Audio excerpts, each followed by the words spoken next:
Hi to everyone who's reading my story. I'm Amanda, your storyteller today. I'm one of you guys who had a lot of freaking trouble with my mother-in-law, Casey.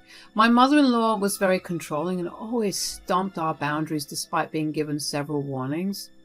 Sadly, me and my husband Eric were not very good at establishing and reinforcing boundaries with Casey.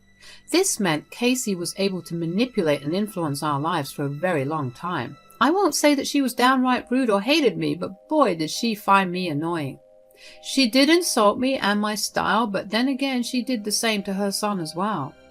It will be difficult to list everything here, but she has done a lot of things behind our backs. The biggest example would be our wedding. Casey actually took it upon herself to change our decorations, flowers, and even our cake.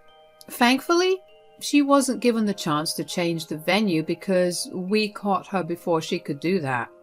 For the rest, we had to go with her choice or else we would have lost money.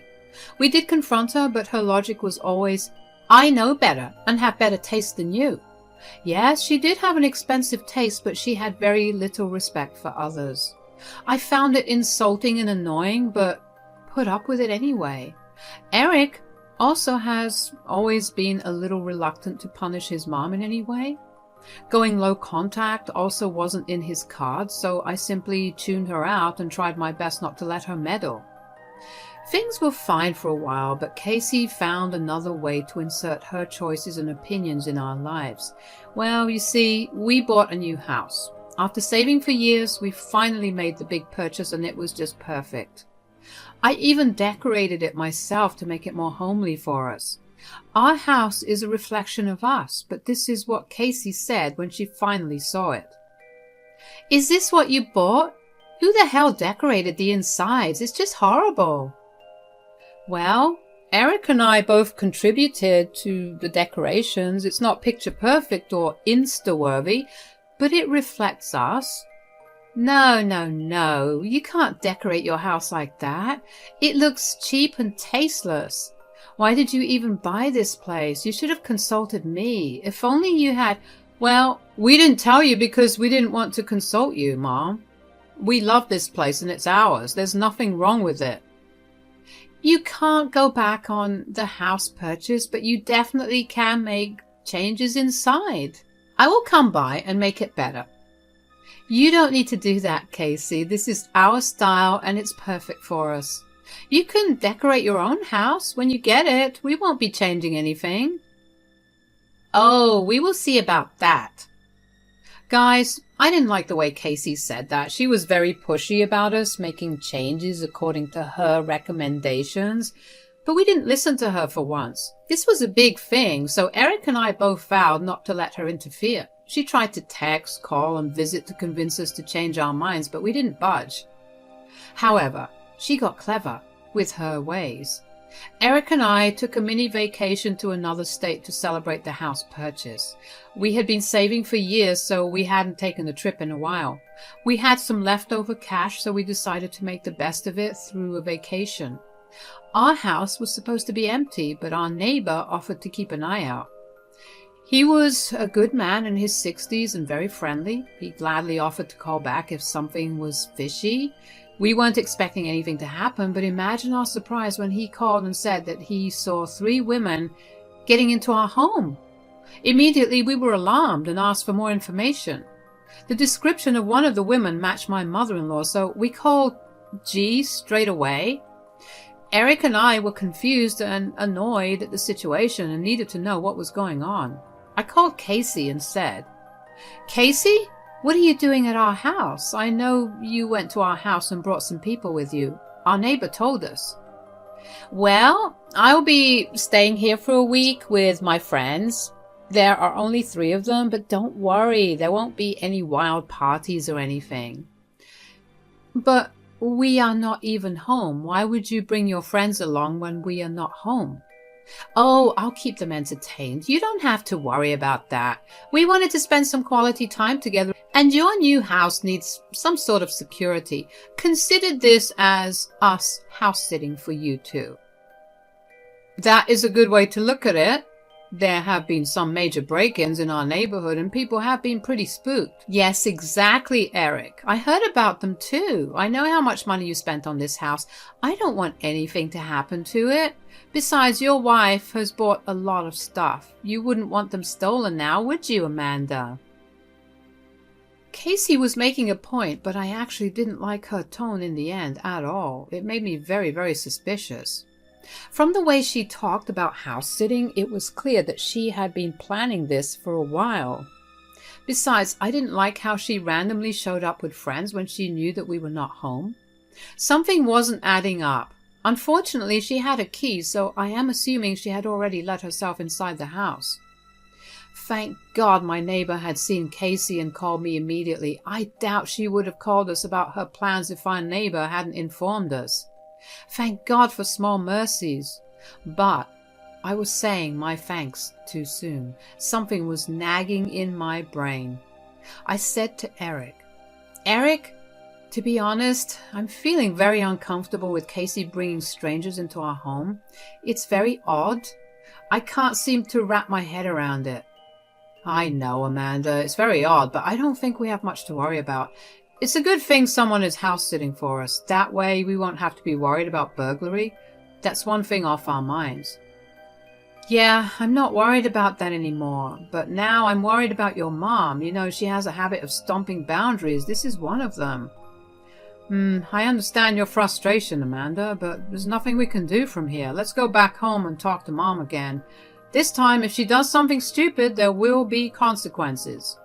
I was glad that Eric had said that. He did have some problem with punishing his mom. Casey raised him single-handedly, so I understand the sentiment.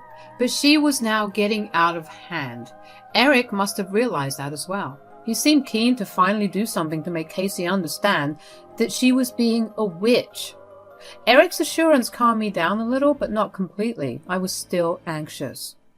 My worst fears were proven to be true when our neighbor called us again the next afternoon to say, Are you guys still on vacation?" "Yes, we're still on our vacation. My mom and her friends will be staying at the house to keep it safe. They'll have a quiet time and won't disturb you. She promised to have no parties." "Really? But I think something is going on at your house. I tried to ask your mom, but she gave me a nasty look and walked away. I think she might have guessed it was me who told you about her. She doesn't seem to be too pleased with me."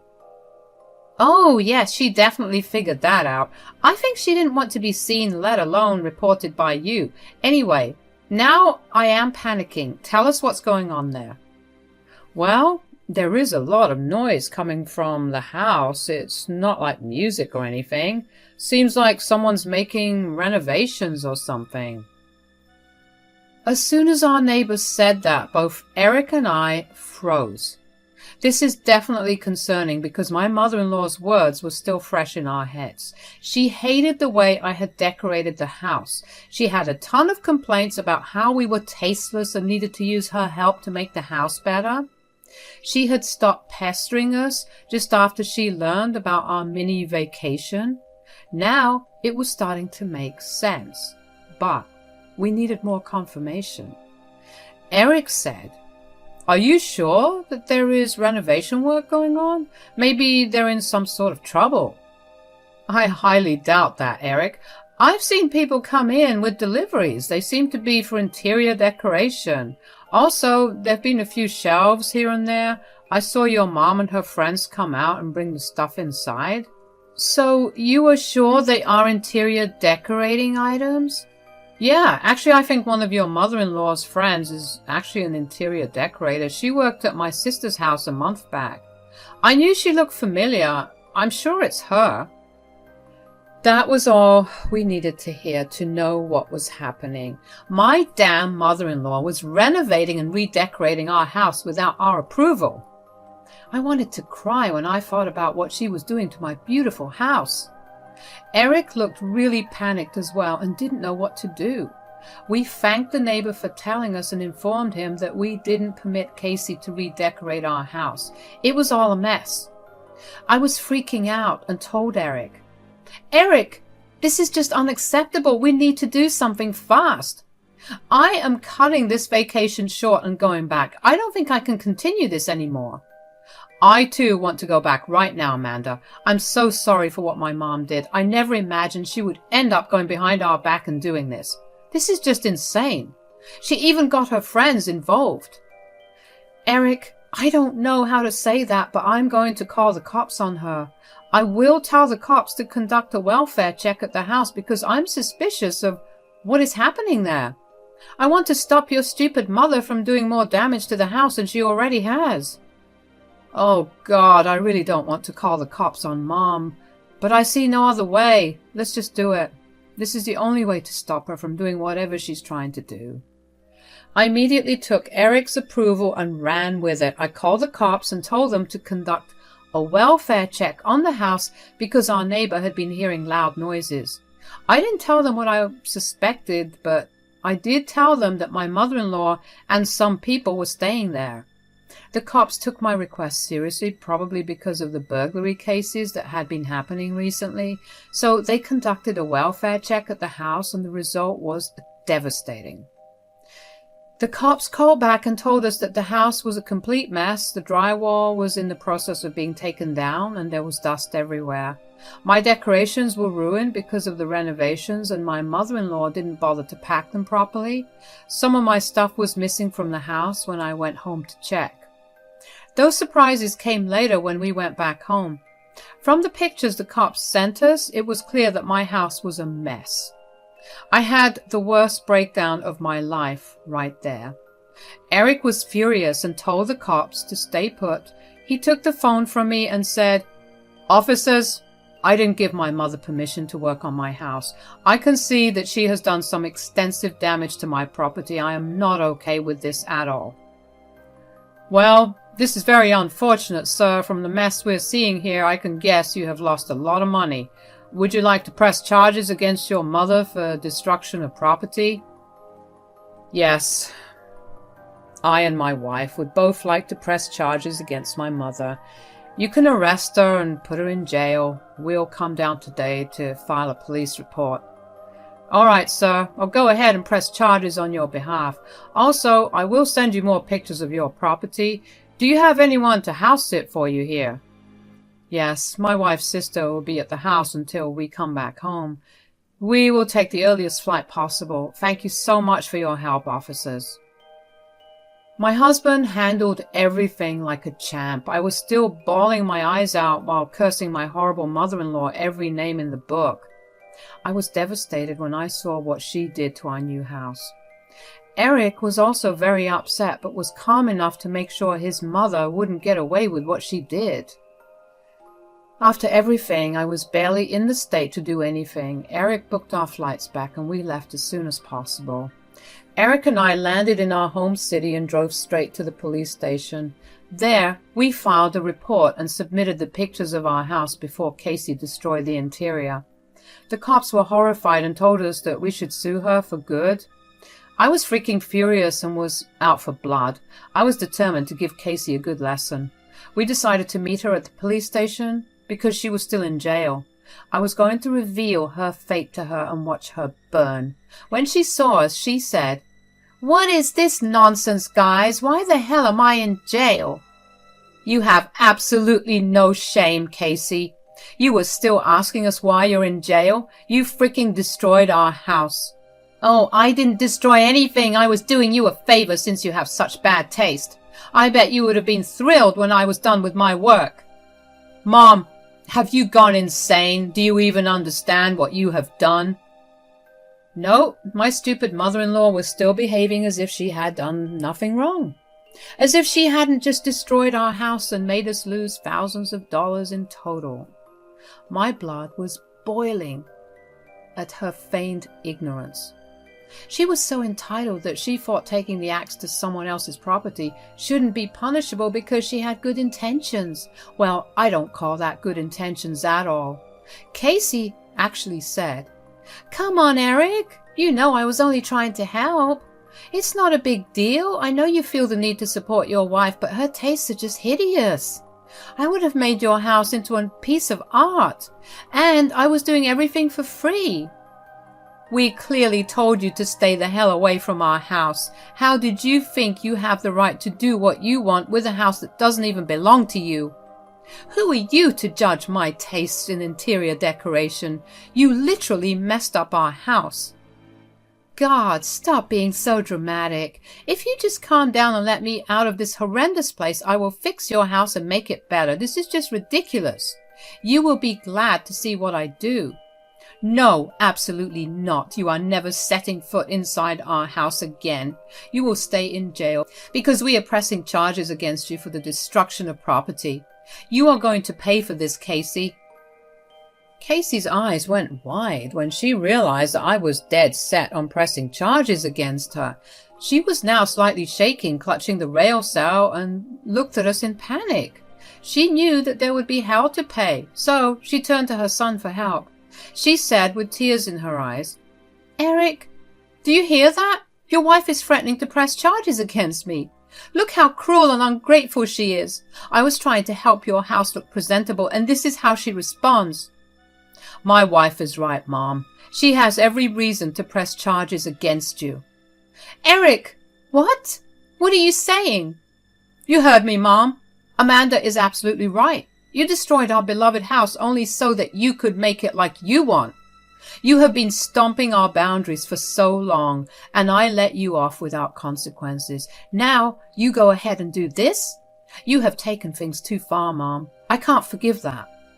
Eric, you need to think straight. You can't put your mom in jail. If you don't want to go to jail, you will need to pay us for the damages. Let me warn you that this is a lot of freaking money since you have done a lot of damage. We have everything documented. Casey started to cry when she heard that part about paying money. She did have the money, but paying us would mean that she would lose a significant amount of money from her savings. She never expected us to sue and make her pay for everything she had done. Now, being careless and entitled wasn't going to help her anymore. Those two things landed her here in the first place. She knew that she had to change tactics to get out of this mess. She cried and said, "I don't have much money, guys. If you take me to court, I will have very little money left." You should have thought about that before destroying our house, Casey. Now, crying won't do you any good. You will have to pay what you owe us. Can't you show me a little mercy? I only did what was best. No, stop right there. You only did what was best for you. You didn't want to do anything for us. You have always been this way. I should have put a stop to it sooner, but don't worry. We won't give you the chance to strike again. We are done. No, Eric, please don't say that. Look, I made a mistake. We think it's a little too late for that now, Casey. An apology, genuine or not, will not make a difference, just like your tears. Casey started to cry hard and apologize. She tried her best to use her words and tears to melt us, but we had made our decision. There was simply too much damage done to the house and the relationship. There was no going back. We left Casey there while she tried hard to talk to us. We left the police station and went home. Casey got out after getting bail. Now, if you think she would stay away and give us space, you are wrong. While I was back at the house crying over the mess, Casey showed up again. I really didn't have the energy to deal with her, so I let Eric handle her. Her husband did a great job of explaining our boundaries again, and this time telling her to stay the frick away from us. Casey cried and begged again, but that didn't work. We were determined to make her pay. The house was in bad shape, but not unlivable. So we continued to stay there before we got the money back through the courts. Well, the case went to court and Casey had to pay a shit ton of money to clear her name. She barely avoided jail time, but had to pay my lawyer's fees as well. The judge was seriously annoyed at her and gave her a good verbal lashing. That made Casey cry again, but we didn't care. She had that coming. Remember the friends that she brought along? They instantly dropped her, and so did the rest of her friends. They didn't want to end up in her crazies and decided to keep their distance. After the dues were paid, Casey showed up at our door one more time. She was in tears again and said, "Guys, please don't be mad at me anymore. I already went through hell and paid the price. I have very little money now. I can't afford rent and groceries together. That's a shame, Casey. I guess it's time to get a second job or something. Good luck with that. What? I'm a poor old lady. How will I work such grueling hours? Eric has stopped sending me extra money as well. Yes, you heard that right. Eric had been sending his mom extra money as an allowance. He had been doing it for years, but he stopped after she destroyed our house and got arrested. He had no intention of ever giving her money again. We already discussed that before Casey showed up. Casey really missed that money, I think. I knew she would bring it up someday, and she didn't disappoint. But Eric was there to hand her butt back to her. He said, "Welcome to the real world, Mom. Here, you get to pay for your horrible actions. You needed a reality check of how things go on in this world. I made the decision to cut your allowance because I have seen you grow entitled." Eric, please, it's been a while since everything went down. Look, you even managed to get the house back in shape. We can just forget what happened in the past. Maybe I can stay in the guest room. Whoa, Casey. Hold your horses right there. There is no way you will ever set foot inside this house. Why do you think you are standing outside? You need to let me in someday. I'm your mother, Eric. You won't ban your mother from your house, right? Yeah, about that, you are banned from the house, and we will be going no contact with you for a while. You have created plenty of trouble in our lives. We need time to heal and then decide if we want you in our lives again. Casey couldn't believe what Eric had said. She really didn't want to believe it. But what happened in the last few months proved to her that we would do what we say. She actually went on her knees and wept. It was pathetic, but we knew better than to fall for her tears. We told her to see her own way out and close the door. It's been over 5 months since Casey showed up at our house. We have temporarily blocked her number. Life is finally peaceful, and I don't feel judged all the time. I have also seen some positive changes in Eric's behavior, and he seems more carefree now too. Hopefully, we will jointly come to a decision to limit contact with Casey and finally have the life we always dreamed of. Pray for us, guys.